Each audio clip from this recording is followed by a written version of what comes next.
and welcome back to the channel. Today's story is about a classic HOA Karen meltdown. She actually tried to kick my guest off my own lake, but let's just say things didn't exactly go her way. Stick around because this one gets really wild. The day had started like something out of a postcard. It was late summer, the sun hanging high in a perfect blue sky. The water in the lake shimmered like a giant mirror, reflecting kids jumping off the dock with loud splashes, while my friends chatted by the grill, cold drinks in hand. My wife had set up a table full of food, burgers, hot dogs, fruit, and snacks, and everyone was finally relaxing after a long week. This was exactly why I bought this property. The lake wasn't just pretty scenery, it was my escape, a place where family and friends could enjoy themselves without dealing with the chaos of the city. Or at least, that's how it was supposed to be. Because if there was one constant in life, it was Karen. Sure enough, right when the burgers were hitting the grill and laughter filled the air, that familiar sound cut through everything. The sharp, purposeful clack of shoes hitting the dock's wooden boards. My smile faded as I turned my head, and there she was, Karen. She strutted down the path like she was storming a courtroom, pastel cardigan draped around her shoulders, oversized sun hat tilted like some kind of crown. She wasn't smiling. She never smiled unless she was handing out fines. Her face was twisted into a look of righteous indignation, and she carried a clipboard under one arm like it was a weapon. "Excuse me," she barked, her voice loud enough to silence the kids in mid-splash. "What is going on here?" The atmosphere shifted instantly. My guests went quiet, some of them exchanging awkward glances, others looking confused. A couple of the kids swam back to the dock, their play cut short. I stepped forward, keeping my tone calm. "Afternoon, Karen. We're just enjoying the lake. Friends and family, nothing unusual." Her eyes narrowed like I'd just confessed to some unforgivable crime. "Friends and family?" She nearly spat the words. "This lake is for residents only. Your outsiders need to leave immediately." Behind me, one of my buddies muttered under his breath, "Oh, here we go." But Karen heard it. She whipped her head toward the group, glaring like a hawk. "Don't think I don't know what's going on here," she said, jabbing a finger at my guests. "This is exactly the sort of behavior the HOA works hard to prevent. Random people treating our lake like some public beach? Not on my watch." I let her rant for a few seconds, arms crossed, before I spoke again. "Karen, this is my land. These are my guests. They're here because I invited them. You don't have the right to tell anyone to leave." You'd think I'd spoken another language. She blinked, her mouth opening and closing as if the idea was too much to process. Then her voice shot up another octave. "Don't you dare lecture me about rights," she snapped. "As head of the HOA, I control all community spaces. That includes this lake." Her words carried over the water like a megaphone. A couple of neighbors fishing across the way turned their heads to watch. My guests looked more uncomfortable by the second. Some of them shifted nervously, clearly unsure whether they should pack up and leave to avoid a confrontation. One of my cousins leaned toward me, whispering, "Hey man, maybe we should just move to the backyard?" I shook my head. "No, not this time." Karen, sensing hesitation in the group, smirked and doubled down. "You see? Even your guests know they don't belong here. I won't say it again. Get them out or I'll start issuing fines." Fines. That was Karen's favorite word in the English language.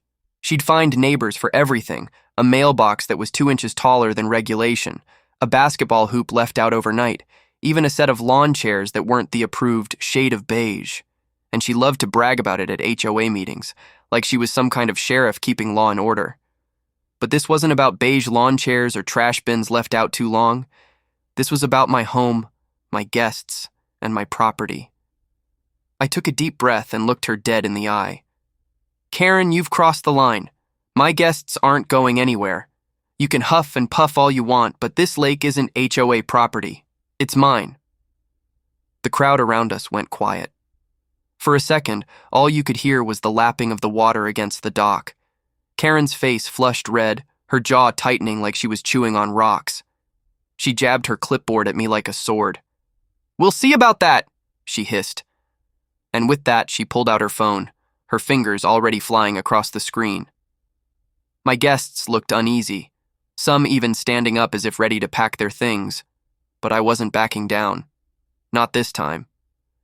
Karen had pushed her power trip too far, and she was about to find out that the rules didn't bend to her imagination. Because this wasn't just about a lake anymore, it was about standing up to years of her nonsense, and for the first time, I wasn't going to play along. Can you believe that? She actually walked onto my dock like she owned the place and started barking orders at my guests. Honestly, the audacity is unreal, and you can already tell she wasn't done yet.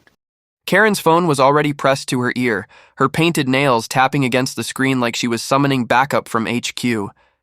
My guests exchanged uneasy looks. One of the kids whispered, "Is she calling the cops?" While my cousin muttered, "Unbelievable," under his breath. I stayed calm on the outside, but inside I could feel that familiar mix of irritation and disbelief bubbling up. Karen always had to escalate things, always. She held up a hand to silence us while speaking loudly into her phone, making sure every single person around could hear. "Yes, this is Karen Wilson, head of the HOA. I need immediate assistance down at the lake. There are trespassers, yes, multiple, and they're refusing to leave." Her eyes darted to my guests, locking on to one of my friends like she was giving a witness statement to an invisible officer. "Yes, they're loud, disruptive, completely out of line, and the homeowner is enabling it." My buddy Mike shook his head in disbelief. "Disruptive? We're literally grilling hot dogs." Karen shot him a glare so sharp it could have cut steel. Finally, she hung up, snapping her phone shut like she'd just signed a declaration of war. She puffed out her chest and announced, "Help is on the way." Some of my guests started gathering their towels and folding chairs. That was exactly what Karen wanted. She thrived on intimidation, on making people feel like they were doing something wrong just by existing near her. But I wasn't letting her win this round. I raised my voice so everyone could hear. "Nobody's leaving. You're all here because I invited you. This is private property, and I'm the owner. Period." Karen froze, her smile twitching. She wasn't used to resistance. Most people caved before it got to this point. Her lips thinned into a line, and she snapped back, "You keep saying that like it means something. The HOA rules clearly state that the lake is common space, which means my authority applies here. And if you want to play stubborn, fine. The police will deal with you." "Good," I said, crossing my arms. "Let's involve the police, because they'll be the first to confirm that this lake sits entirely on my property deed." The confidence in my voice must have rattled her because she blinked, her expression faltering just a fraction. But Karen was never one to admit weakness. She adjusted her sun hat, straightened her cardigan, and raised her chin. "We'll see," she said coldly. At that moment, the sound of crunching gravel came from the path behind us. Heads turned as a white pickup truck pulled up near the dock. Out stepped Officer Daniels, a local wildlife enforcement officer I'd met before. He was tall, broad-shouldered, and carried the kind of calm authority that made people shut up real quick. Karen practically sprinted to him, pointing wildly in our direction. "Officer, thank goodness you're here. These people are trespassing on the HOA's lake and disturbing the peace. I demand you remove them immediately." Daniels didn't even glance at her clipboard. He looked at me. "Afternoon. Everything all right here?" "Afternoon, officer," I said, shaking his hand. "We're fine. Just enjoying a cookout with family and friends, on my land. Karen here seems to think otherwise." Karen's eyes widened, her jaw tightening. "Don't listen to him. He's twisting things. The HOA has jurisdiction over this lake." Officer Daniels raised an eyebrow. "Jurisdiction? Karen, this isn't HOA business. This is wildlife enforcement territory, and more importantly, property rights. If this lake is on his deed, it's his to control." I could see the color drain from Karen's face as Daniels reached into his folder. He pulled out a laminated map of the local plots, running his finger along the lines. Then he tapped the exact spot where we stood. Right here. Lake falls entirely within this property, he said firmly, looking straight at Karen. It's not HOA land. You have no authority here. The silence was electric. My guests exchanged relieved smiles, some even chuckling quietly. Mike muttered, "Boom. Game over." But Karen wasn't about to accept defeat gracefully. She sputtered, her voice rising. That can't be right. The HOA maps clearly—" "Karen," Daniels interrupted, his tone sharp. "Unless you've got a legal deed in your purse, you're wasting everyone's time. And if you keep harassing this homeowner and his guests, you could be looking at a citation yourself." That did it. Her face turned a deep shade of red, and for once, she didn't have a comeback ready. She clutched her clipboard like it was a life raft, but even she knew she was cornered. My guests broke into quiet laughter, the tension melting away. One of the kids whispered, "She looks like she's gonna explode," which made everyone chuckle harder. I put a hand on Daniel's shoulder. "Appreciate you clearing this up." "No problem," he said with a small grin. "Happens more often than you'd think." Then, lowering his voice just enough for only me to hear, he added, "She's been warned before." Karen shot him a look of pure venom, but she couldn't say anything, not without making things worse for herself. And that's when it hit me. For the first time in a long time, the power dynamic had shifted. Karen wasn't in control anymore, but something told me she wasn't done. Not by a long shot. Man, that was satisfying, watching her face when the officer confirmed the lake was on my property. Priceless. But knowing Karen, you just know she couldn't leave it at that. For a brief, glorious moment, it felt like the storm had passed. Officer Daniels' confirmation that the lake was my property left Karen standing there red-faced, clutching her clipboard like a shield. My guests started to relax again. Kids were laughing as they splashed back into the water, and Mike went back to flipping burgers like nothing had happened. But anyone who knew Karen knew she wasn't the type to walk away gracefully. Sure enough, she lingered at the edge of the dock, fuming. Her lips twitched like she was rehearsing arguments in her head, and every so often she'd mutter something under her breath. I knew that look. She was gearing up for round 2. "Unbelievable," she finally said, her voice dripping with bitterness. "An officer siding with rule breakers. This neighborhood has gone downhill ever since you moved in." I couldn't help but laugh softly. "Downhill? Karen, all we're doing is grilling and swimming. That's not exactly chaos." She jabbed her pen at me like a dagger. "You don't understand. Rules are what hold this community together. Without the HOA, people like you will turn this place into... She sputtered, searching for the words. "A free-for-all!" Mike chuckled from the grill. "Karen, it's a hot dog cookout, not Woodstock." That got a few laughs from the group, which only made her scowl deepen. Then she tried a new angle. "Do you have any idea how many complaints I get about your property? About your cars parked too close to the road? About your guests being loud?" "My cars are in my driveway," I said flatly. "And the only complaints you get are the ones you invent." Her face went redder. "You think you're so clever, don't you? Acting like the rules don't apply to you. But I promise you, this is far from over." She pulled out her phone again, thumbs flying over the screen. My wife, who had been quietly keeping the kids entertained, walked over and whispered to me, "What's she doing now?" "Probably writing up another fake violation," I said, shaking my head. But it wasn't just that. Within minutes, 2 more HOA board members appeared at the edge of the property. Greg and Linda, both clearly dragged out here on Karen's orders, walked up looking uncomfortable. Greg was in his usual polo tucked into khakis, and Linda had her ever-present binder of rules. Karen waved them forward like she was presenting her backup army. "See? Even the board agrees this is unacceptable," Greg sighed. "Karen, we're not here to pick a fight. You dragged us out here for... this?" He motioned to the dock, where kids were laughing and splashing in the lake. Linda flipped through her binder, adjusting her glasses. Actually, Karen, the HOA boundaries stop at the tree line. This lake isn't under our jurisdiction. The look on Karen's face was priceless. Her own board member had just pulled the rug out from under her. What? She shrieked. That can't be right. The lake is a shared resource. It has to be. Linda shook her head firmly. Not according to the documents. I reviewed them myself last year. My guests erupted in quiet laughter, and Mike muttered, Man, she's really striking out today. But Karen wasn't done embarrassing herself. She stomped toward the grill, waving her clipboard like she was going to slap someone with it. You're all mocking me, laughing at me. Do you know who I am? Yeah, Mike said with a smirk. You're the lady about to burn her own reputation to the ground.